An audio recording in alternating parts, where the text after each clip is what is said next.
لا حول ولا قوة إلا بالله العلي العظيم. أعوذ بالله من الشيطان اللعين الرجيم. بسم الله الرحمن الرحيم. الحمد لله رب العالمين. الصلاة والسلام والتحية والإكرام على النبي المكي المدني القرشي العربي الأمي البطحي الهاشمي سيدنا ونبينا وشفيعنا وحبيب قلوبنا وطبيب نفوسنا ومولانا ومولى الثقلين جد الحسن والحسين أبي القاسم محمد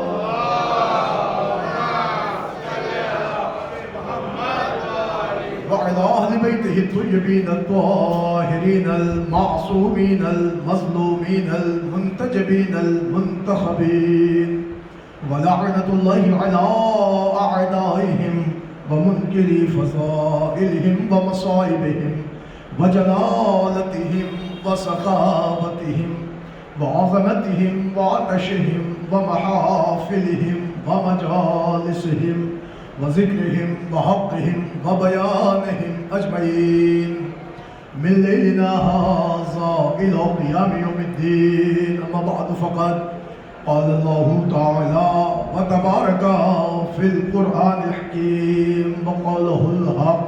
بسم الله الرحمن الرحيم.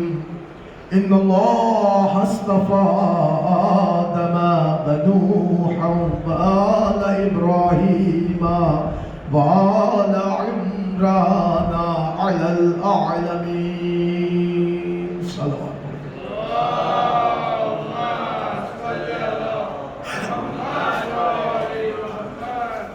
حضرات گرامی قدر، عزاداران حسین مظلوم کربلا، ماتمداران مولا غازی ابوالفضل عباس علیہ السلام،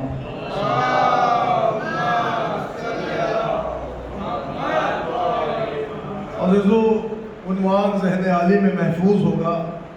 میں نے جس عنوان کے تحت آپ حضرات کی جناب میں گفتگو کا آغاز کیا تھا، بحمداللہ آج وہ 10ویں مجلس ہے اور یہ بیان اپنے آخری مرحلے میں ہے.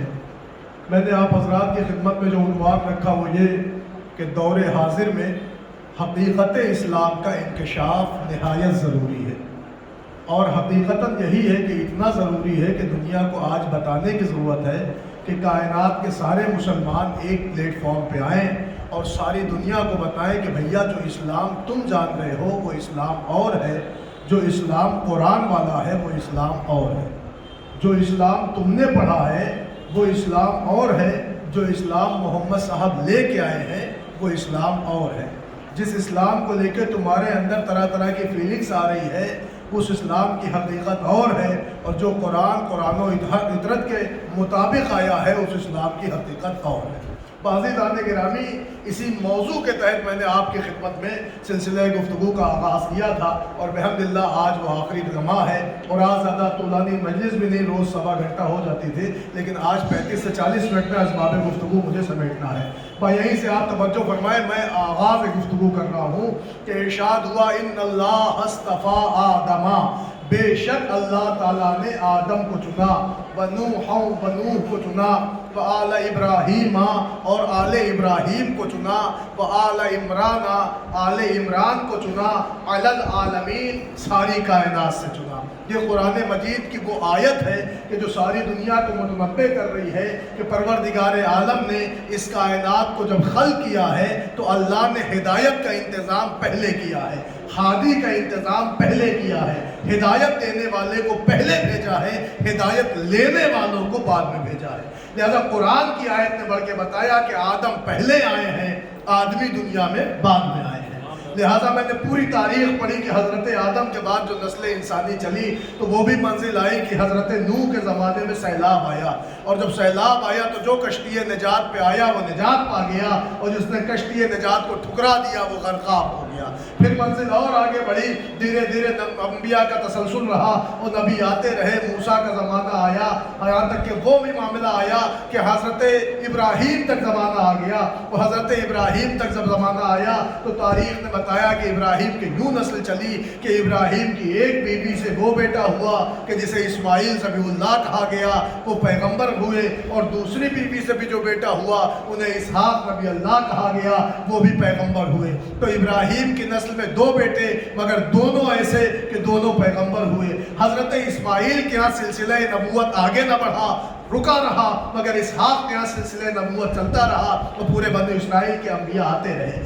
حضرت اسحاق کا سلسلہ آ کے حضرت عیسیٰ پہ رک گیا، اور حضرت عیسیٰ کو کہنا پڑا دیکھو میں جا رہا ہوں، اب 500 سال بعد ایک پیغمبر آئے گا جو تمہیں درس دے گا، جو تمہیں ایک خدا کی پہچان بتائے گا، جو تمہیں الوہیت کا پیغام دے گا، جو پرچم اسلامی کو بلند کرے گا، جو تمہیں صراط مستقیم دکھا دے گا۔ حضرت عیسیٰ نے حضرت میرے سرکار کا اعلان کر دیا اور چلے گئے۔ اب سوال یہ ہے کہ ان 500 برس میں پبلک کا کیا ہوا، کون ہدایت دینے والا تھا؟ تو آپ تاریخیں اٹھا کے دیکھ لیں، اب تک جو انبیاء کرام نے بانٹا تھا، بویا تھا، اور انبیاء کرام نے جو تخم ریزی کی تھی، وہ ساری عمارتوں کا جو نگہدار تھا وہی دین کا بھی ذمہ دار تھا، اور وہ کوئی اور نہیں تھے بلکہ پیغمبر اسلام کے آباء و اجداد تھے۔ وہ چاہے عبد مناف کی صورت میں رہے ہوں، چاہے مسیح بن کلاب کی صورت میں رہے ہوں، چاہے جناب ہاشم کی صورت میں رہے ہوں، چاہے جناب عبداللہ کی صورت میں رہے ہوں، چاہے جناب ابو طالب کی صورت میں رہے ہوں۔ اب پوری آیت کو مصداق مل گیا کہ اللہ نے آدم کو چنا، نوح کو چنا، آل ابراہیم کو چنا، وہ آل ابراہیم کی نسل آ کے میرے نبی پہ رک جاتی ہے۔ پھر معاملہ یہ ہوا کہ آل عمران کو چنا، اب جو آل عمران کہا تو چونکہ قرآن بھی جائے گا قیامت تک، لہذا ہماری سے قرآن بھی ایسا ہونا چاہیے کہ جس کا جانا ہو قیامت تک۔ لہذا اللہ تعالیٰ نے بتایا کہ آل عمران سے مراد کوئی اور نہیں ہے، علی علیہ السلام ہے۔ اب توجہ فرمائیے گا، معلوم ہوا عیسیٰ کہہ کے گئے تھے کہ کوئی آئے گا، ہمارے یہاں بھی سیکنڈ لاسٹ جو رہبر ہے وہ بھی کہہ کے گیا کہ آئے گا۔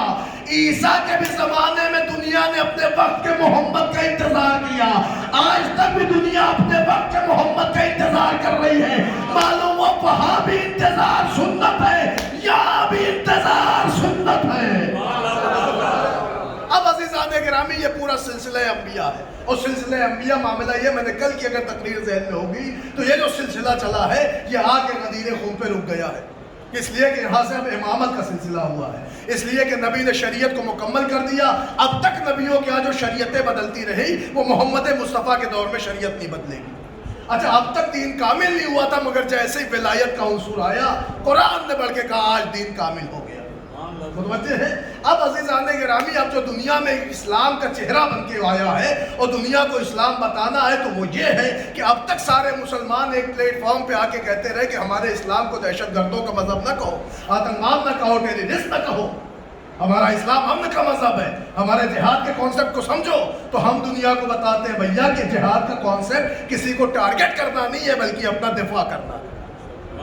اور فرما رہے آپ، یہ نہیں ہوگا کہ کوئی کہیں کا مولوی ہو، ملا ہو، یہ کہتے صاحب ہم جہاد نافذ کر دیں گے، تو جہاد نبی امام سے ہوتا ہے، مولوی ملا سے نہیں ہوتا۔ توجہ فرمائیے گا۔ اب یہیں سے میں بات واضح کر رہا ہوں، تو اب آپ دیکھیں میں نے کل آپ کے سامنے پوری تقریر رکھ دی کہ صاحب عالم یہ ہوا کہ جب پیغمبر اسلام آئے تو پیغمبر اسلام کے سامنے پورا زمانہ گزر گیا۔ انہوں نے جب ہجرت کا حکم ہوا تو ہجرت کی تو لٹایا کسے بستر پر؟ علی کو۔ ہجرت سے پہلے جب دعوت ذوالنشیر کا معاملہ آیا بلایا کسے؟ علی کو۔ انتظام کس کے گھر والوں نے کیا؟ علی کے۔ محافظ کون بنا؟ علی۔ نصرت کا وعدہ کس نے کیا؟ علی۔ توجہ ہے، محمد کے لیے کون سینہ سے پر رہا؟ علی۔ محمد کے پیچھے پیچھے مکہ کی گلیوں میں کون چلتا رہا؟ علی۔ مگر عزیزان گرامی جب ہجرت کی منزل آئی تو سونے والے بہت تھے، مگر اللہ نے کسے سلایا کہ جو راتوں کو جاگ جاگ کے عبادت کرتا تھا۔ اللہ نے رونے والے کو نہیں سلایا، سونے والے کو سلایا، اور سونے والا سویا بھی تو شان سے سویا، ایسا سویا کہ مرضی پروردگار کا خریدار بن گیا، رضات الہی کو اس نے خرید لیا۔ معاملہ یہ ہوا کہ پیغمبر گئے تو علی ساری امانتیں پہنچا کے اب مدینے پہنچے۔ ہجرت کے بعد 2 سال بعد جنگ بدر ہوئی، کون چیمپئن, کون ہیرو, کون فاتح میدان, کون مرد میدان بن کے آیا؟ علی. کس نے کفار و الہات کی تمام تر دیواروں کو کھوکھلا کر دیا؟ علی. کس نے سب کے قلعے کو خما کر دیا؟ علی. کس نے کفار و مشرکین کو کے اوپر اپنا غلبہ اور دبدبہ بنایا؟ علی. توجہ ہے. 2 ہجری کے بعد سن 3 ہجری آئی, احد میں کون نبی کے ساتھ ٹکا رہا؟ علی. دیکھیں میں تو ٹارگٹ کسی کو نہیں کر رہا ہوں, مجھے یہ پڑھنے کی ضرورت نہیں بھاگا کون, مجھے یہ بتانا ہے رکا کون. عزیزان گرامی بہت جلدی بات پکڑنا ہے کہ یہ 3 ہجری کا معاملہ, 4 ہجری میں تو کوئی ایسا معاملہ پیش نہ آیا, مگر جب 5 ہجری آئی تو ہم نے دیکھا خندق کا میدان, ہزارہ نامی پہلوان آیا, بڑے بڑے اس کے سامنے نہیں گئے, مگر گیا کون؟ کا علی. سمجھو ہے. جب 6 ہجری آئی تو اس میں مسلمانوں کا کافروں کے ساتھ جب سارا معاملہ ہو گیا, تو ایسے میں جب سلو کی بات آئی تو سلو کا پیپر تیار کرنے والا کون؟ علی. رائٹر کون؟ علی. لکھوانے والے محمد, لکھنے والا کون؟ ارے بولتے رہیے. عزیزان گرامی یہ ہے سن 6 ہجری. اس کے بعد جب سن 7 ہجری آئی تو اب کیا ہوا کہ اب خیبر کا معاملہ آیا. 39 دن ہر کوئی جاتا رہا آتا رہا, مگر 40واں اسلام کا ہونے نہ دیا کس نے؟ توجہ آپ کی. علی نے ادھر نعت علی پڑھی گئی, ادھر 250 میل سے میرا مولا حاضر ہو گیا. علی نے باب خیبر کو اکھاڑا, علی نے مرحب و انتر کو چیرا, علی نے اپنے آپ کو حیدر ظاہر کیا. متوجہ ہے. علی نے لشکر اسلام کو فتح یابی دلائی. سارے اسلام عالم اسلام کی جنگیں یہی تو ہے. چلیے صاحب 7 ہجری ختم ہوئی, 8 ہجری آئی. اب کیا ہوا کہ اب تو اور سونے پہ سہاگا ہو گیا. اب تک جو مکے کے کفار آ کے لڑتے تھے, سن 8 ہجری آئی تو فتح مکہ ہی ہو گیا. یدخلون فی دین اللہ افواجا کی آیت آ گئی میرے پیغمبر. یہ لوگ تو فوج در فوج اسلام میں آ رہے ہیں, مگر یہ بھی حقیقت ہے کہ اسلام فوج در فوج آ نہیں رہے ہیں. چہرے پہ کچھ ہے, اندر کچھ ہے. یہی لیے اللہ کہہ رہا ہے کہ بھیا یہ وہ ہیں کہ جو کہتے ہیں ہم ایمان لائیں, مگر جب یہ اپنے شیاطینوں سے اکیلے میں ملتے ہیں تو کہتے ہیں ہم تو ان کا مذاق بنا رہے تھے, حالانکہ ان کا مذاق اللہ بنا رہا ہے. یہ سن 8 ہجری کا معاملہ ہو گیا. لیے صاحب سن 9 ہجری آئی تو 9 ہجری میں مباہلہ ہو گیا. اب کیا ہوا؟ اب جو مباہلہ ہوا تو نبی تلوار نہیں لے گئے, کردار لے گئے. اب جو انہوں نے کردار دیکھا کہ وہ چہرے دیکھ رہے ہیں, اگر اشارہ کر دے تو پہاڑ جگہ چھوڑ دے. سن لے. اب کیا ہوا صاحب سن 10 ہجری آئی. اب تک کیا ہوا کہ علی وہ مرد میدان کہ جس نے بدر میں سب کو دھول چٹائی, جو آگ میں کھڑا رہا, جس نے خندق میں عمر و ابن عبدود کا سر اتارا, جس نے خیبر میں مرحب کو زیر کر دیا, جس نے صلح حدیبیہ کا پرچہ کمپلیٹ کر دیا, جس نے فتح مکہ میں اپنے آپ کو برابر ثابت کیا, جس نے مباہلے کے میدان میں کھڑے ہو کے اپنے وجہ اللہ ہونے کا اعلان کرایا. جو ہے آپ کی عزیزان گرامی, جب سن 10 ہجری آئی تو پیغمبر نے زندگی کا آخری حج کیا, بقرعید کا مہینہ. اللہ کو بھی کہنا پڑا محمد وہ پہنچا دو کہ جس کے لیے میں نے پہلے بھی کیا تھا. میرے اللہ اب تک قرآن میں جتنی باتیں کرتا تھا بہت پیار سے کرتا تھا, طٰہٰ کہہ کے, یاسین کہہ کے, مزمل کہہ کے, مدثر کہہ کے, حبیب کہہ کے, پیارا کہہ کے. یہ کیا آج تو عہدے سے خطاب کر رہا ہے؟ اے رسول اسے پہنچا دو کہ جس کے لیے میں نے پہلے بھی کہا ہے. اگر وہ نہ پہنچایا تو کچھ نہ پہنچائے. سوچے دنیا کے آخر کون سا اتنا اہم کام ہے کہ محمد کی ساری محنتیں ایک طرف اور یہ پیغام ایک طرف, لیکن جب محمد نے پہنچایا تو پھر مجھے سمجھ میں آیا کہ آدم سے لے کے خاتم تک جو اسلام چلا, محمد کے پہنچانے پہ اللہ نے کہا آج کامل ہو گیا. تو پھر مجھے کہنے دیجئے کہ آدم سے لے کے خاتم تک کی ساری محنتیں ایک طرف, ولایت علی ایک طرف.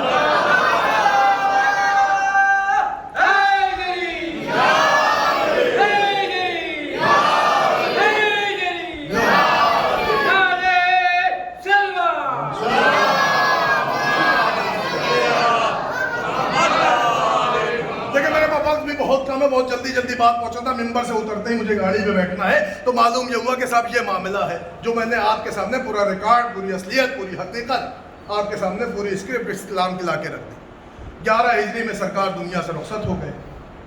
ٹھیک. اب کیا ہوا صاحب؟ امیر کائنات کیا پھر تلوار چلائے؟ نہیں, کافی ٹائم علی خاموش رہے, تلوار نیام میں رہی, قرآن جمع کر رہے تھے, اعراب گزاری ہو رہی تھی. ابو الاسود جیسا شاگرد زیر زبر پیش لگا رہا تھا تاکہ دنیا انا کو انا پڑھے نہ پڑھے، انا کو انا نہ پڑھے. متوجہ ہے آپ؟ کہاں زیر پڑھنا ہے کہاں زبر پڑھنا، صحیح صحیح قرآن اس تک پہنچ جائے. یہ کام مولا کائنات کر رہے تھے. ٹھیک ہے.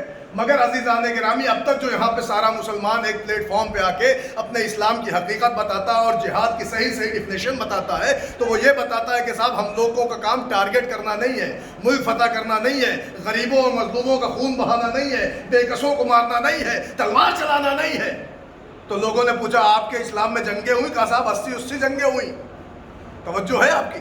مگر عزیزان گرامی لوگوں نے پوچھا کیسی جنگیں ہوئی؟ کہ ہر جنگ میں لوگ آئے تھے، یہاں سے کبھی زبردستی جنگ نہیں ہوئی، اور جب بھی جنگ ہوئی انہوں نے پہلے اپنے شرائط رکھے ہیں، بعد میں تلواریں چلی ہیں. عزیزان گرامی سارا مسلمانان عالم کہنے لگا کہ صاحب بدر میں کون آیا؟ کہا مشرکین سے ہوئی.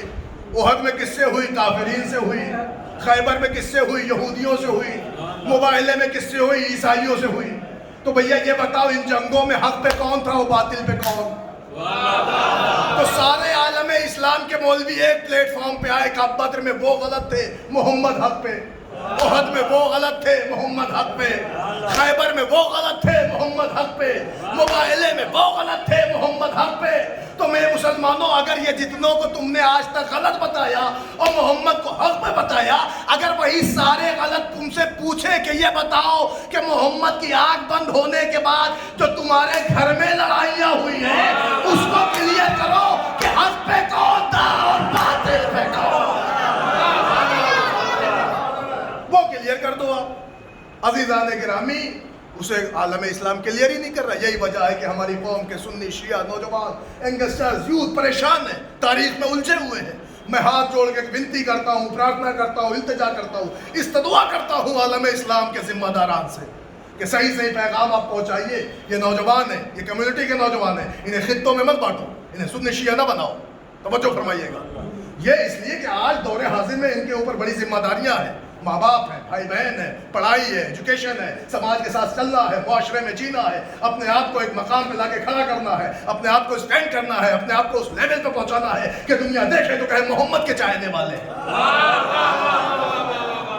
ان نوجوانوں کو بڑی تکلیف ہوتی ہے. یہ بزنس کرنے جاتے ہیں تو تعصب کی نظر ہوتے ہیں، یہ جاب تلاشتے ہیں تو بھی تعصب کی نظر ہو جاتے ہیں، یہ انٹرویو دیتے ہیں تو بھی تعصب کی نظر ہوتے ہیں، یہ دکان کھول کے بیٹھتے ہیں تو بھی تعصب کی نظر ہوتے ہیں. دنیا انہیں مسلمان جانتی ہے، تعصب کرتی ہے. لہذا انہیں بتاؤ کہ اسلام کیا ہے، حقیقت اسلام دکھاؤ. عزیزان گرامی میرے ساتھ میرے بہت سے دوست ہیں، ہر طبقے کے ہیں، ہر فرقے کے، ہر مسلک کے. ہم نے بھی سوچا یار کہ اب ایسا کرو کہ اب سنیں گے کسی کی نہیں، یہ کلیئر کر لو کہ معاملہ کیا ہے. اب تک جو ہم نے بہت سارے مسلمانوں سے سنا یہی سنا کہ بدر میں وہ غلط محمد حق پہ، احد میں وہ غلط محمد حق پہ، مباہلے میں وہ غلط محمد حق پہ، خیبر میں وہ غلط تو محمد حق پہ. تو مشرکین غلط، کافرین غلط، یہودی غلط، عیسائی غلط، محمد حق پہ. تو اس کے بعد یہ دیکھو کہ جو جنگیں ہوئی اس میں کون حق پہ؟ تو عقل تو یہی کہتی ہے جو ان جنگوں میں محمد کے ساتھ حق پہ تھا. توجہ فرمائیے گا. عزیزان گرامی کلیئر کیسے ہو؟ اب لہٰذا ہم نے عالم اسلام کے ذمہ داروں کی کنڈیاں کھٹکھٹائی، نوک کیا، کال بیل دبائی، پوچھا مولوی صاحبان سے کہ ہم اپنی کمیونٹی کے مسلمان لڑکے، ہمیں فرقے نہیں آتے، ہمیں کلیئر کرو کہ بعد رسول بھی جنگیں ہوئی؟ کہاں ہوئی؟ کہ پھر کلیئر کر دو ان جنگوں میں ہوا کیا، حق پہ کون تھا، باطل پہ کون. کیونکہ یہ کانسیپٹ ہر ایک کی عقل میں آتا ہے کہ کسی سے اگر کوئی مسئلہ ہو جائے گا تو ظاہر سی بات ہے ایک حق پہ ہوگا دوسرا غلط ہوگا. اسے کلیئر کر دو، کھچڑی نہ بناؤ کہ یہ بھی صحیح وہ بھی صحیح. کلیئر کر دو تاکہ ہمارے اندر کوئی فرقے بازی ہو ہی نہ، ہمیں ایک ہمارا راستہ مل جائے. لیکن انہوں نے کہا ایسا ہے ویسا، کوئی جواب نہیں. دوسرے کیا اس نے بھی ایسے ہی ڈالا، تیسرے کیا بھی ٹال اٹھے، چوتھے کیا بھی ٹال اٹھے. ہر فرقے اپنی باتیں کر رہے ہیں مگر ہم ینگسٹرز کو، نوجوانوں کو صحیح بات پتہ ہی نہیں چل رہی. توجہ فرمائیے گا. اب یہاں سے دیکھیے میں ایک ایسا آپ کی خدمت میں افسانہ پیش کرنا چاہتا ہوں کہ اگر آپ نے اس افسانے کو سمجھ لیا تو حقیقت آپ کے سامنے آ جائے گی. ہم نوجوانوں نے کہا یار یہ معاملہ کلیئر نہیں ہو رہا، کوئی مولوی بتا ہی نہیں رہا کھل کے کہ ہوا کیا ہے. تو ہم نے سوچا یار جب ہمارے یہاں کوئی کیس ہو جاتا ہے، کوئی میٹر ہو جاتا ہے، وہ میٹر بہت بڑھ جاتا ہے، سنگین ہو جاتا ہے، تو ہم لوگ جب نہیں حل کر پاتے تو ہم لوگ کورٹ کا سہارا لیتے ہیں. تو ایک کام کرو، چلو کورٹ چلیں، وہیں سے کچھ نکالیں. چنانچہ ہم لوگ نوجوان جمع ہوئے اور ہم لوگ آئے یہاں سیشن کورٹ میں. اپنے یہاں کی کورٹ میں ہم نے ایک ریٹ دائر کر دی، اور جیسے ہی ہماری ریٹ دائر ہوئی تو ہمارا اس میں یہی مسئلہ تھا کہ بھیا ہم نوجوانوں کو حقیقت اسلام بتا دو کہ بعد رسول جو جنگیں ہوئی اس میں حق پہ کون ہے اور باطل پہ کون. چنانچہ جب کورٹ میں ہماری تاریخ آئی تو سنوائی ہوئی، جج صاحب بھی بیٹھے. اب جو جج صاحب بیٹھے تو انہوں نے ہم سے پوچھا، ہمارے نوجوانوں سے پوچھا، ہم سنی شیعہ بھائیوں سے پوچھا تمہارے پاس کیا ہے، کس سے مقابلہ ہے، کون ہے تمہارا اپوزیشن؟ تو ہم نے کہا ہمارا اپوزیشن کوئی نہیں، تاریخ ہے. توجہ فرمائیے گا، ہم سب ایک ہیں، ہمیں بس اتنا کلیئر کر کے بتاؤ کہ میٹر کیا ہے. تو ان کا تم اپنے لیے کچھ ڈاکومنٹس لائے ہو، پیپر ورک ہے تمہارا کمپلیٹ؟ ہم نے کہا بس یہ ہے کہ بعد رسول بھی جنگیں ہوئی ہیں، تو ہمیں بس یہی کلیئر کرنا ہے کہ آخر حق پہ کون ہے باطل پہ کون. تو اس نے کہا بعد رسول کو ایک جنگ بتاؤ. میں نے کہا یہ فائل میں لکھا ہے اور سب کے یہاں لکھا ہے اور ہر کتاب میں لکھا ہے اور سب کے طبقے میں جمل ہوئی. اب دیکھیں میرے پیروں میں زنجیریں ہیں اور زبان پہ مجھے بہت کمانڈ کر کے یہ بات آپ تک پہنچانی ہے، بہت زیادہ کھل کے نہیں ہو، وقت کا سب سے بڑا مسئلہ ہے.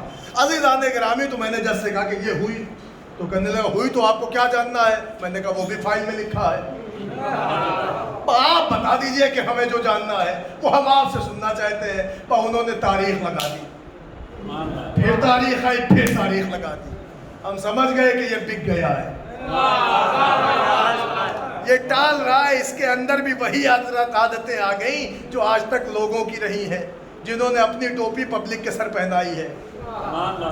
اس نے بھی حالات کی ٹوپی اوڑھ لی اور اس نے بھی سیاست کا کام شروع کر دیا. یہ کلیئر نہیں کر رہا ہے. ہم پریشان ہو گئے. تو ہم نے پوچھا، جو اس کا مین اسسٹنٹ تھا، اس جج کا صلاحکار تھا جو فائلیں اوپر نیچے کرتا تھا، ہم نے اس پیشکار سے کہا بھائی صاحب یہ لفافہ رکھیے، یہ بتائیے ہماری سنوائی کب ہوگی؟ کہ یار تمہارے ڈاکومنٹس اور مضبوط لے آؤ.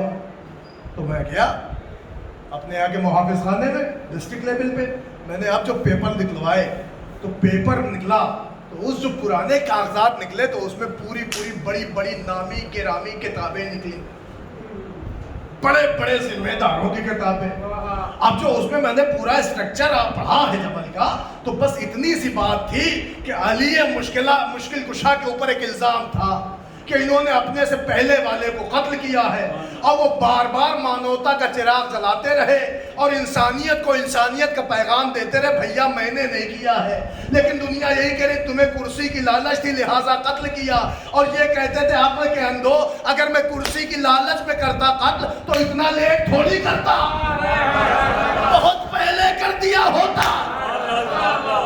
توجہ فرمائیے گا، بہت پہلے کر دیا ہوتا. لیکن میں نے یہی سنا، اس کتاب کو بھی پڑھا. معاملہ یہ ہوا کہ اس میں کچھ لوگ تھے کسی کو مشتعل کر رہے تھے، کسی کے جذبات کو ابھار رہے تھے، کسی کے جذبات کو جھنجھوڑ رہے تھے، اور وہ سامنے سے آواز دے رہی تھی آؤں گی، لڑوں گی، بدلہ لوں گی. ریونج کی آگ لگی ہوئی تھی، آؤں گی، قتل کا بدلہ لوں گی، تم نے قتل کیا ہے، تم نے قتل کیا ہے. مگر ادھر سے انسانیت کا پیغام جا رہا تھا کہ دیکھیں آپ کے ساتھ بہت بڑی راجنیت اور سیاست ہو رہی ہے، آپ کے ساتھ پولیٹکس ہو رہی ہے، آپ گھر میں رہے اور آپ کا باہر آنا صحیح نہیں ہے. ادھر سے مانوتا کا پیغام جا رہا تھا مگر ادھر سے تلوار کا زور دکھ رہا تھا. اب آپ دیکھ لیں حقیقت اسلام، ادھر سے انسانیت کی بات ہو رہی تھی، صلح کی بات ہو رہی تھی، امن کی بات ہو رہی، ادھر سے میں کاٹ کے رکھ دوں گی، آؤں گی. یہی ہے حقیقت اسلام، وہ سب کے یہاں ہے. نتیجہ کیا ہوا؟ یہ میں بہت زیادہ اڑ کے نہیں بات کر رہا ہوں، سامنے کی بات. نتیجہ یہ ہوا کہ اس کے بعد جمل کا واقعہ ہو گیا. واقعہ ہوا تو پھر اس میں علی کی تلوار چلی. اب میرے وقت کی قید ہے، اس میں علی کی تلوار چلی. جب علی کی تلوار چلی تو میں اشارے میں عرض کر دوں بھائی مولا کائنات کی تلوار چلی. یہاں تک لکھا ہے کہ اونٹنی کا پیر کٹا. میں نے جب پیر کٹا تو اونٹنی زمین دوز ہو گئی.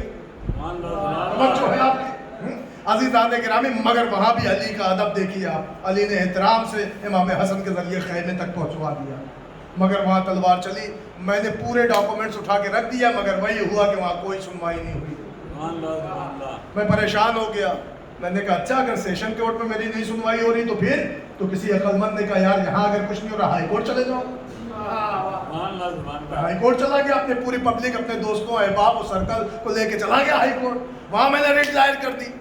میں نے کہا سرکار مجھے کلیئر کر دو. جج صاحب نے فائل پڑھی، تاریخ لگا دی. پھر میں پیشکار کے پاس گیا. میں نے کہا بھائی کیسے تاریخیں چلے گی، یہاں بھی کچھ ہوگا. تو اس نے کہا ڈاکومنٹس اور مضبوط کر کے لے آؤ. میں گیا پھر اب جو میں نے اسٹیٹ لیول پہ محافظ خانے پتہ کرے تو وہاں سے جو میں ریکارڈ روم سے ریکارڈ لے کے آیا تو میرے ہاتھ کئی کتابیں لگی. ایک کتاب تو ایسے لگی جو مسلمانوں کی مشہور کتاب تاریخ ابوالفدا جو ہے. اب جو میں نے وہ ریکارڈز پڑھے تو اس میں نے باقاعدہ دیکھا کہ سامنے والا کہہ رہا ہمارے ہیں علی ہم تمہیں بہت جلد تلوار کا مزہ چکھانے والے ہیں، مگر یہ ہے کہ ادھر خط پہ خط بھیجے جا رہے ہیں کہ تمہیں غلط فہمی ہو رہی ہے، تم مت آؤ اور تم سوچ لو کس کے مقابلے میں آ رہے ہو. وہ کہہ رہا ہم تمہیں موت کا مزہ چکھائیں گے. یہ خط لکھ کے کہہ رہے ہیں دیکھو علی ابن ابی طالب کو موت سے اتنا ہی لگاؤ ہے جیسے دودھ پینے والے بچے کو ماں کی چھاتی سے. پڑھیے نہج البلاغہ، ڈراتا کسے ہے موت سے؟ میں تمہیں بار بار سمجھا رہا ہوں مسلمانوں کا خون آپس میں مت بہاؤ.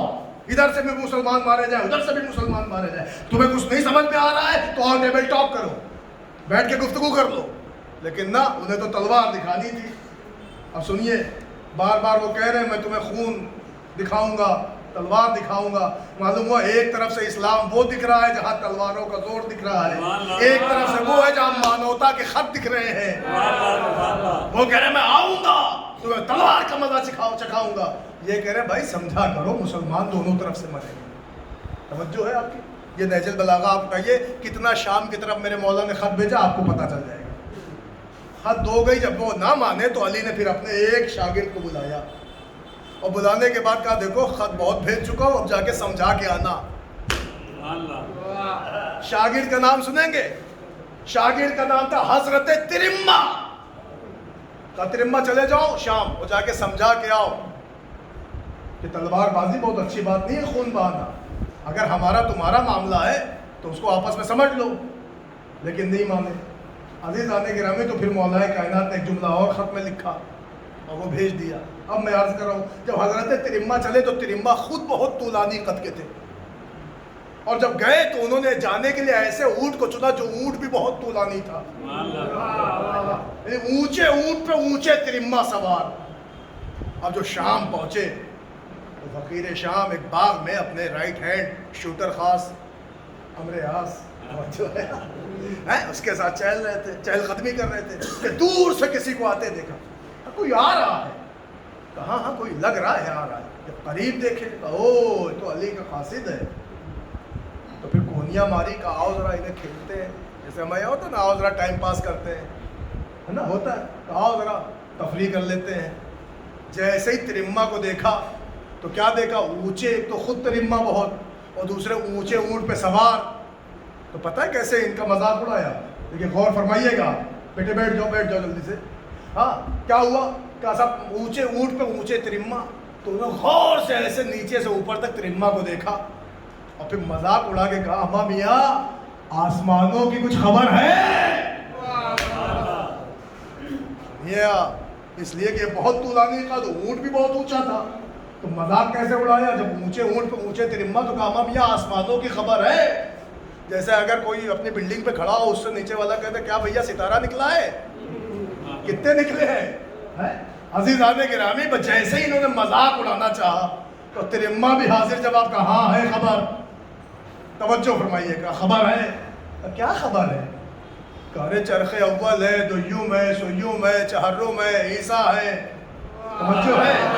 مگر پہلے پہ بھی علی ہے، دوسرے پہ بھی علی ہے، تیسرے پہ بھی علی ہے، چوتھے پہ بھی علی ہے. کئی رزق بانٹ رہے ہیں، کئی کہہ رہے اس کی روح قبض کر لو، کئی کہہ رہے اسے زندہ کر دو، کئی کہہ رہے رزق بانٹ رہے ہیں، کئی رزق بانٹ رہے ہیں، کئی رزق بانٹ رہے ہیں. عزیزان گرامی ہر جگہ علی علی علی علی کر رہے ہیں. کہا اچھا اور بھی کچھ ہے؟ کہ اس کے بھی اوپر طبق ہے اور اس کے اوپر کے بھی طبق پہ ایک نور کی کرسی لگی ہے اور اس پہ علی بیٹھے ہوئے ہیں. توجہ فرما رہے ہیں. اس کے اوپر علی کی ایک کرسی لگی ہے، اس پہ بھی علی بیٹھے ہوئے ہیں اور علی حکم دے رہے ہیں، کام جاری کر رہے ہیں، کام نافذ کر رہے ہیں اور کہہ رہے ہیں اس کی روح قبض کر لو، اس کی روح قبض کر لو.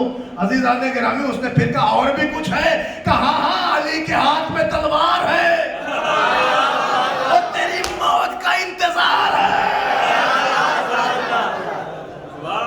ہلکے ہلکے دے رہے تو سمجھ میں نہیں آ رہا ہے. توجہ ہے آپ کی؟ عزیزان گرامی اب آپ سنیے کیا ہوا. کہ انہوں نے تو ایسا جواب دے دیا کہ اس کو سامنے والے کو وقتی طور پہ فوراً ٹھنڈا ہو گیا. اور اس نے کہا آئیے آپ دور سے آئے, چلیے آئیے گھر چلیے. تو فرمایا ہوتا ہے.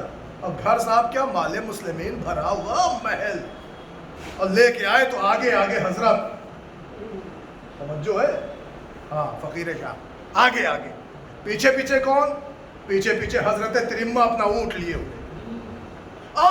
صدر باب کھلا, محل کا صدر باب کھلا, آگے آگے حضرت, پیچھے پیچھے ترمہ اونٹ لے کے.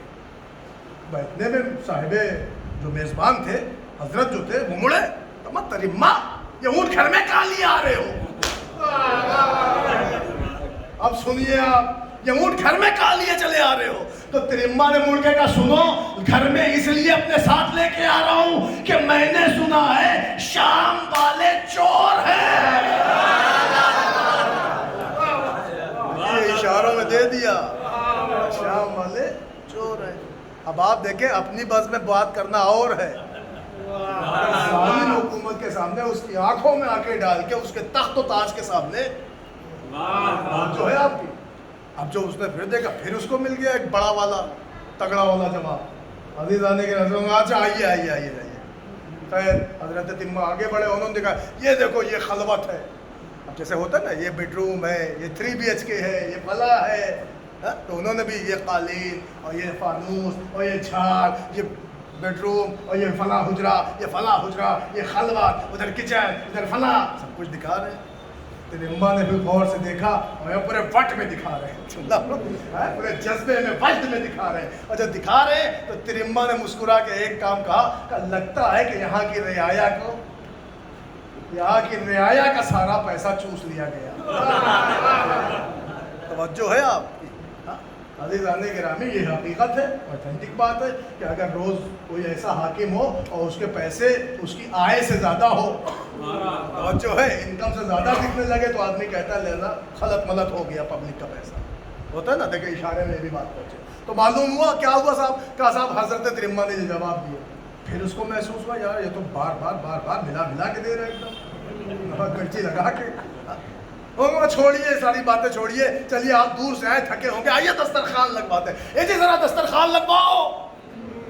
ترمہ بھی سوچ رہے ایک آدمی ہو, لگواؤ, کتنا بڑا لگے گا, اور فرما رہے دسترخوان لگواؤ.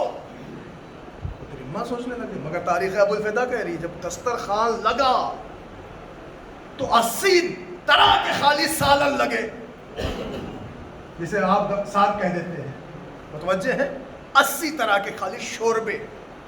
اب آپ باقی ڈشز کا اندازہ خود لگائیے. اب انہوں نے جوش میں کہا آئیے میاں بیٹھیے, ہمارا دسترخوان ہے, آؤ ترمہ آؤ بیٹھو. ایسا بہیو تھا کہ جیسے یہ پہلی مرتبہ ایسا دسترخوان دیکھ رہے ہیں. اور ظاہر ہے وہاں نمک روٹی, حقیقت ہے وہاں تو بس اللہ ہی کا انتظام ہے, وہ اللہ ہی کے لیے جینا ہے. اصل میں ترمہ بھی حیرت زدہ ہو گئے, اور شاید ترمہ کی حیرت بتا رہی تھی کہ کھانے کے لیے جینا اور ہے, جینے کے لیے کھا لینا اور ہے. لیکن انہوں نے بڑے وجہ میں کہا آئیے بیٹھیے بیٹھیے, آئیے دسترخوان پہ. بیٹھے ترمہ تو انہوں نے اپنے پورے دسترخوان کو اپنا بیار بنا کے کہا بسم اللہ کھاؤ کھاؤ. مطلب کبھی کھائے نہیں ہوگے, کھاؤ جو چاہو کھاؤ, آج تو دعوت پہ ہو. توجہ ہے عزیزان گرامی, بیٹھو کھاؤ جو چاہتے ہو کھاؤ. عزیزان گرامی, جیسے ہم اور آپ اپنے کسی مہمان کو لے جائیں اور شیتل پورا بک کر دیں, کھاؤ جو چاہتے. انہوں نے کہا کھاؤ. ترمہ نے بھی کیا جواب دیا ہے, بس ترمہ نے ایک روٹی اٹھائی اور نمک لگایا اور شروع ہو گئے. میرے دسترخوان کی توہین. تو ترمہ نے کہا دیکھ بھائی, نہ حرام خور ہوں, ہے نا توجہ. چلیے میرے پاس وقت نہیں, میں سجا نہیں سکتا, آگے بڑھیے. کا اب کیا ہوا صاحب, پھر ترمہ نے دے دیا, کھا پی کے ایک دم ٹیشو وشو لے کے پوچھ پاچھ برابر ختم ہو گیا سسٹم. مطلب دسترخوان کنڈا, محل جو ایریا دکھایا 3 BHK فلا فلا فلا کنڈا, جو باتیں کی کنڈا. جب سب ختم ہو گیا تو یہ ہاتھ جو جھاڑ کے کھڑے ہو گئے. تو اچھا یہ بتاؤ آنا کہے لیے ہوا ہے. ترمہ نے نکالا علی کا خط, پڑھ لینا. انہوں نے دیا ہے ذرا خط پڑھو, علی کا خط آیا ہے. اب اس نے جو پڑھا تو علی نے روز روز کی ہائے ہائے کے جواب میں ایک بات لکھی کہ روز علی کو دھمکی دے رہے ہو موت کی تلوار کی کہ آؤں گا لڑوں گا, بہت بڑا لشکر ہے, تو سیدھی سیدھی بات یہ ہے کہ سب کو کیوں لا رہے ہو, بات ہماری تمہاری, ہم دونوں میدان میں آ جائیں. فرمائیے گا بھائی, ادھر سے بھی مسلمان کٹے ادھر سے بھی کٹے, فائدہ کیا, آؤ ہم تم سمجھ لیتے ہیں. انہوں نے سنا اور پبلک پلیس پہ پڑھوا لیا, وہ بھی سنا تو خط لاؤ, خط لائے, خط لے کے گئے اپنے خاص کے پاس, امریاس کے پاس. کہا یار یہ دیکھو نا کیا ہے اس میں, کیا لکھا ہے. اس نے کہا لکھا تو صحیح ہے. غضبناک ہو گئے. اس نے کہا غصہ کیوں کر رہے ہیں؟ کہ میں اس لیے کر رہا ہوں کہ میں تیرا ارادہ سمجھ رہا ہوں. کہ بھائی سب کو لڑانے کی کیا ضرورت, آپ وہ لا کے لڑ لیجئے. تو اس نے کہا کمبخت, تو مجھے علی کی جگہ بھیج کر میری کرسی پہ آنا چاہتا ہے. انہوں نے چیر دیا خط, ڈسٹ بین میں ڈال دیا. ایک قلم دے بات ادھر, سمجھ رہے ہیں آپ, مطلب خط کا جواب لکھوانے کے لیے انہوں نے فوراً قلم دوات منگائی. اب صاحب جب بادشاہ کہے تو آدمی کی ووٹ, جی حضرت فرمائیے کیا لکھ دیں. پتہ کتنے ٹائپسٹ آ گئے تھے, ہر آدمی جی سرکار بتائیے کیا لکھ دیں.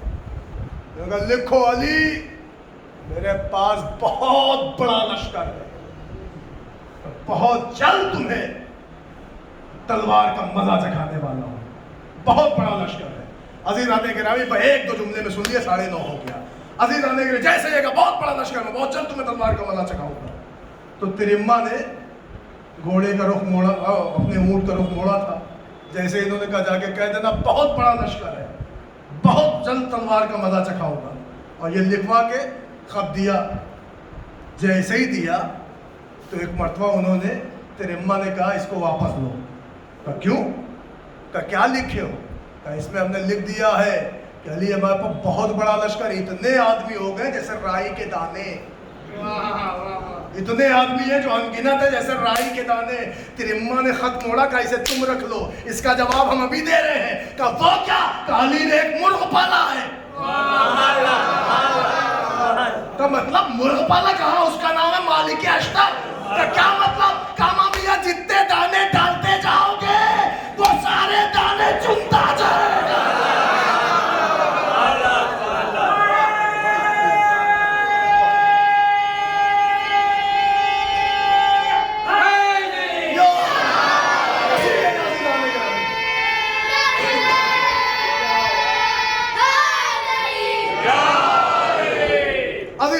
اب کیا ہوا؟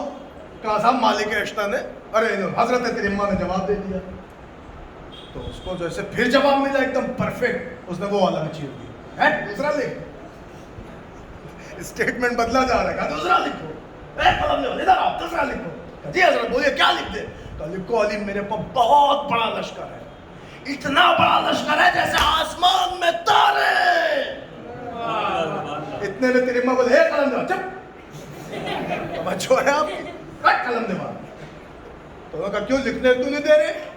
کہہ رہے اس کا لکھنے سے پہلے ہم سے جواب لے لو. کہ کیا مطلب؟ کہ میرا مولا ہے آفتاب امامت. بچو ہے آپ کی, میرا مولا ہے سورج, امامت کا سورج, آفتاب امامت. کا کیا مطلب؟ کہ سنو جب سورج نکلتا ہے تو سارے ستارے اوجھل ہو جاتے ہیں. اور کیا آپ نے عزیزان گرامی, تو یہ میں نے جو واقعہ آپ کو سنایا ہے وہ اس لیے سنایا, جو میں نے نہیں سنایا, یہ تو ریکارڈ جو میں نے نکالا تھا نا اس میں سے ملا. میں نے اس کو نکال دیا, لگا دیا ہائی کورٹ میں.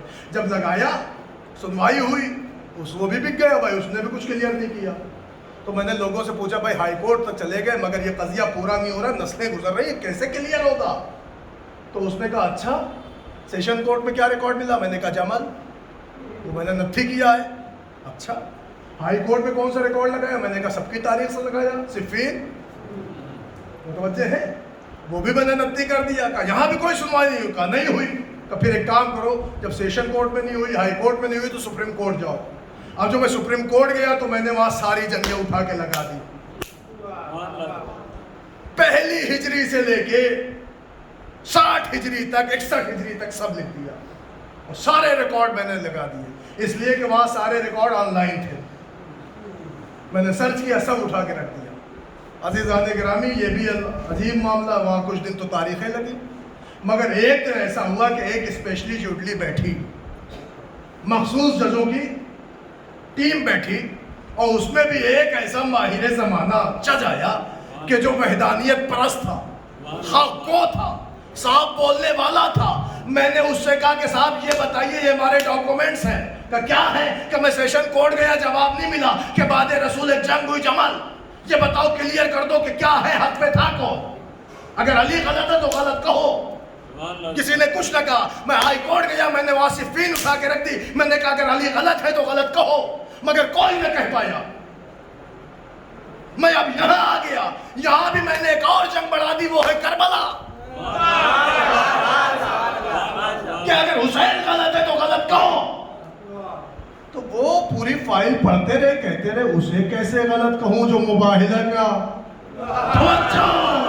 جس کا چہرہ مباہلے میں نظر آیا ہو، اسے کیسے غلط کہوں کہ جو بدر کا سورما بن کے کھڑا ہوا ہو، اسے کیسے غلط کہوں جو احد کا مرد میدان بن کے ثابت قدم رہا ہو، اسے کیسے غلط کہوں کہ جو خیبر میں علم لیے ہوئے نظر آیا ہو۔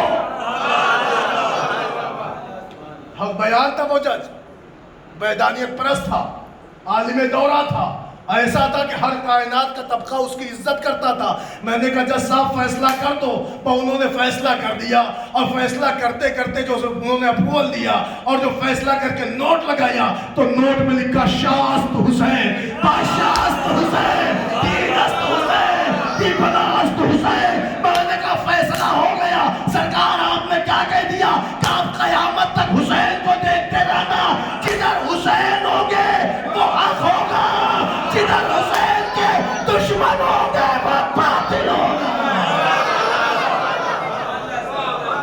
بس عزیزان گرامی، 2-3 گھنٹے کی گفتگو میں نے تقریباً 40 منٹ میں 45 منٹ میں سمیٹ دی۔ یہ ہے معاملہ کہ حسین حق ہے۔ کیوں؟ اس لیے کہ رسول نے کہا ان الحسین مصباح الہدیٰ، حسین ہدایت کے چراغ ہے۔ معلوم ہوا جس کو ہدایت بنا کے اللہ نے بھیجا وہ ہدایت کہہ رہا، حسین چراغ ہدایت ہے، وہ سفینۃ النجاۃ، اور نجات کی کشتی ہے۔ اب سمجھ میں آیا، ہدایت لینا ہے تو بھی حسین سے ملے گی، نجات چاہیے ہے تو بھی حسین سے ملے گی۔ اس لیے کہ شب عاشور کا ایک ہی منظر بتا رہا ہے کہ آؤ دیکھو ہدایت بھی یہیں سے مل رہی ہے، نجات بھی یہیں سے مل رہی ہے۔ اس لیے کہ حور ہدایت لے کے آیا، نجات لے کے چلا گیا۔ توجہ ہے آپ کی؟ بس عزیزان گرامی، یہ شب اربعین ہے، کل چہلم ہے میرے غریب مولا کا۔ دنیا پوچھتی آپ کے اور بھی تو امام شہید ہوئے، ان کا چہلم نہیں مناتے، یہ حسین ہی کا چہلم کیوں ہوتا ہے؟ تو ہم یہی جواب دیتے نا، جتنے امام دنیا سے گئے ہیں سب کا چہلم منانے والے تھے، سب پہ رونے والے تھے۔ تو دنیا پوچھتی کیا ان پہ کوئی نہ تھا؟ ارے تھے تو بہت، مگر رونے کہاں دیا گیا۔ کوئی روتا تھا تو کوئی تماچے مارتا تھا، کوئی اذیت دیتا تھا۔ اے عزیزوں، میرے پاس وقت نہیں کہ میں طولانی مسائل پڑھوں، بس ایک فقرہ سن لو، میں تمہیں بتاؤں۔ ایک بیٹا تھا جس کے ہاتھوں میں ہتھکڑی، پیروں میں بیڑی، کمر میں لنگر، گلے میں توقے خاردار، کربلا سے کوفہ، کوفے سے شام تک میرا مولا روتا رہا، جب تک زندہ رہے خون روتے رہے۔ ایک ہی مرثیہ، ہائے میرا غریب بابا، ہائے میرا بے غسل بابا، ہائے میرا بے کفن بابا۔ اے نوجوانوں، تمہارے دلوں میں بھی تو بڑی خواہش ہوتی نا، خدا نہ کرے کسی کا باپ مر جائے تو ہر جوان چاہتا میرے باپ کی مجلس چہلم شاندار ہو۔ کیا سجاد کے دل میں کچھ کسک باقی رہ گئی ہے؟ روتے تھے، روتے تھے کیونکہ باپ کا جنازہ پڑا رہا، روئے اس لیے کہ شہر بشہر بابا کا سر پھرایا گیا، روئے اس لیے کہ سجاد کے گھر کی عورتیں بے مقدور زیادہ ہو، ہاتھ پسے کرتا۔ اللہ، میں ایک روایت پڑھوں گا مگر ایک جملہ اربعین کے حوالے سے سن لو۔ تاریخ کہتی ہے جب زینب شہزادی آزاد ہوئی ہے، بھیا کی شام میں مجلس کی ہے، تو شہزادی چادر اوڑھ کے آئی ہے، اور جب آئی ہے تو کربلا پہلے آئی۔ کربلا میں 3 دن شہزادی نے بھائی کا چہلم منایا ہے، مگر عزیزوں جب شہزادی چہلم منانے آئی نا تو ایک نابینا شخص، ایک صحابی رسول قبر حسین پہ زارو قطار رو رہے تھے کہ ایک مرتبہ قبر لرز گئی، آواز آئی جابر قبر سے دور ہو جاؤ. آواز ہے آقا کیا کوئی گستاخی ہو گئی؟ کہے جابر گستاخی نہیں ہوئی بلکہ شام کی قیدار میری بہن زینب میرا چیلنج کرنے آ رہی ہے. اللہ اکبر. اے جابر نابینا تھے مگر حسین نے ہٹایا. میں کہوں گا مولا نابینا صحابی کو اپنی قبر سے ہٹا دیا. ارے اے آقا ذرا باتیں کربلا آئیے زینب ہاتھ پسے گردن بدے بے مغنا ہو چادر منادیوں کی ندا اے تماشا یا آؤ تماشا دیکھو یا علی کی بیٹی زینب. اجرکم اللہ. بازیزان گرامی نہیں پڑھتا بچے علم کے مسائل. ایک روایت پڑھ کے مجلس تمام کر دیتا ہوں. بغا سجاد کی غربت سن لو. کیوں چہلم نہیں منا سکے سجاد؟ روتے کیوں رہے خون؟ پتہ ہے جب مولا سے کوئی پوچھتا سجاد سے کہاں بڑی مصیبت ہے تو کہتے الشام الشام الشام. مولا شام میں کیا ہو گیا؟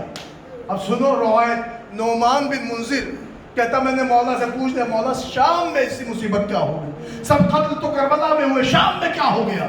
غریب مولا نے کہا شام میں اتنی مصیبتیں توڑی گئی ہیں کہ اگر میں امام نہ ہوتا تو مر جاتا. اب اگر یہ جملہ پہنچ گیا تو آنسو نہ رکے گا. میں یہی ایک روایت پڑھ کے مجلس تمام کرتا ہوں. مولا کتنی مصیبتیں توڑی گئی کہ 7 مصیبتیں ایسی توڑی گئی کہ اگر میں امام نہ ہوتا تو مر جاتا. نعمان کہتا مولا کوئی تو بتا دے. امام نے کہا ایسے قید خانے میں روکا جاتا جہاں رات کو شدت سے اوس دن کو شدت کی دھوپ ہوتی تھی. مولا کیسی دھوپ؟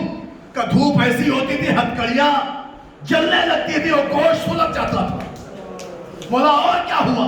کہ جب شام میں ہمیں لایا جاتا تھا تو کوئی ہم پر صدقے کی کھجوریں مارتا، کوئی ہمیں پتھر مارتا. ارے کوئی پتھر زینب کے سر پر، کوئی سکینہ کے سر پر. اللہ اکبر. اللہ مولا اور کیا مصیبت ہوئی؟ مولا فرماتے ہیں وَقَادُ ذَلِيلًا فِي دَمِشْقَ كَأَنَّنِي مِنَ الزَّنْجِ عَبْدٌ غَابَ عَنْهُ نَصِيرًا. ہمیں شام کے محلوں میں ایسے گھسیٹ کے لایا جاتا تھا جیسے ہمارا کوئی اپنا نہ ہو. ارے ترک و دیلن کے قیدیوں کی طرح سے ہمیں گھسیٹا جاتا. مولا اور کیا ہوتا؟ مولا فرماتے آوازیں دیتے تھے اے یہودیوں آؤ یہ وہ لوگ آئے ہیں جن کے باپ داداؤں نے تمہارے باپ داداؤں کو قتل کیا ہے، آؤ بدلہ لے لو. عزادارو مولا سے پھر پوچھا کہ مولا اور کیا ہوا؟ کہ مت پوچھو. آگے آگے ہمارے شہداء کے سر ہوتے تھے نیزوں پہ، پیچھے پیچھے ہماری ماں بہنیں کھلے سر، واہ غربتا واہ مصیبتا. اور سارے لوگ شہداء کے سروں کو لے کے خالی آگے نہ جاتے بلکہ پھپھی کے ہماریوں کے قریب آتے. اللہ اکبر. اور رقص کیا کرتے تھے. مولا اور کیا ہو گیا؟ امام نے فرمایا وہ شہداء کے سر پھپھیوں کے قریب لاتے. کیسے لاتے؟ کیسے لاتے؟ کہ اکبر کی ماں کے پاس اکبر کا سر لے آتے، فروا کے قریب قاسم کا سر کرتے، رباب کے قریب اصغر کا سر کرتے، میری پھپھی اماں کے قریب بابا کا سر کرتے. ارے جب خاتون عصمت و طہارت سروں سے لپٹ کے رونا چاہتی تو ظالم کیسے کھینچ لیتا. اللہ اکبر. مولا اور کیا مصیبت ہو گئی؟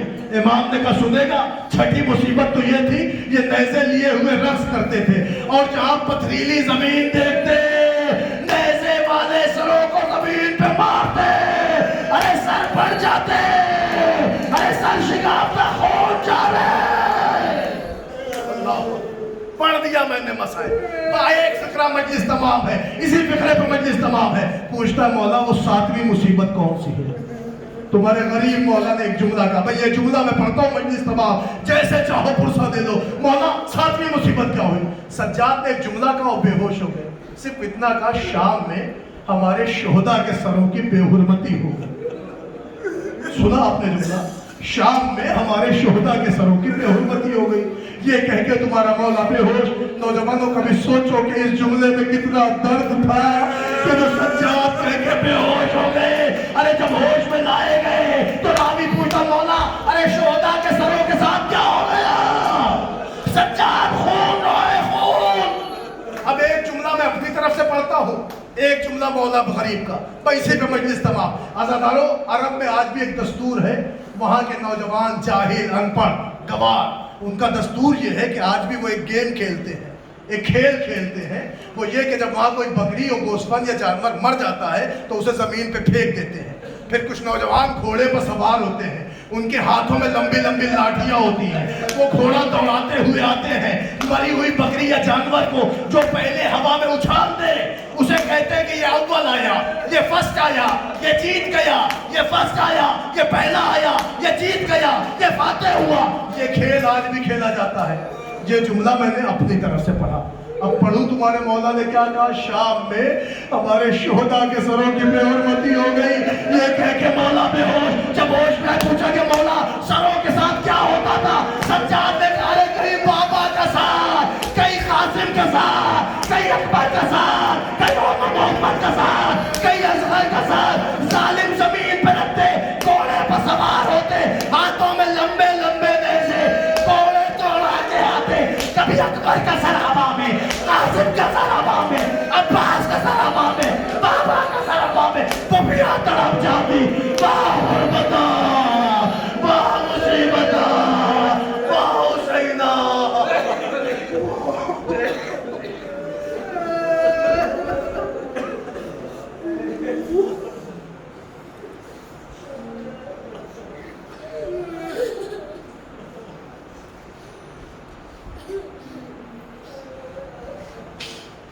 سيعلم الذين ظلموا أيام قلب ينقلبون إنا لله وإنا إليه راجعون مات بحسين